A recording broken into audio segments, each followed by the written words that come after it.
Bullet दाम रे आपण किणी पारिबे एक कार।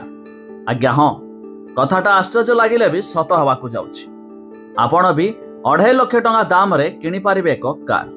तबे भारतीय बजार रे खूब शीघ्र आसबाकू जाउछि टाटा नैनो। आपण माने जानिथिबे टाटा नैनो एक बहुत बड़ पॉपुलर कार थिला बहुत दिन पूर्व।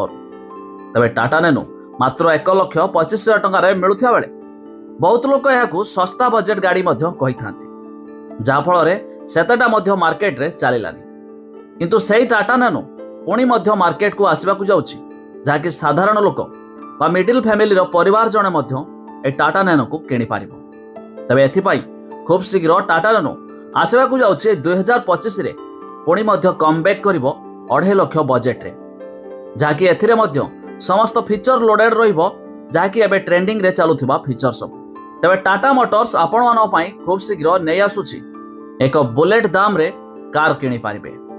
तबे आपण भी कोन किनिया पई चाहेबे कि टाटा नैनो रही 2025 मॉडल मात्र 2.5 लाख टंका रे आसबाकू जाउछि। तबे सूचना मुताबक एही कार सबुठारु छोट कारटी हेबो।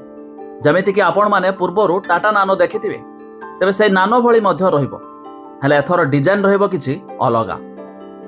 तबे भारतीय बाजार रे खूब शीघ्र प्रवेश करिबाकू जाउछि एही टाटा नैनो कार।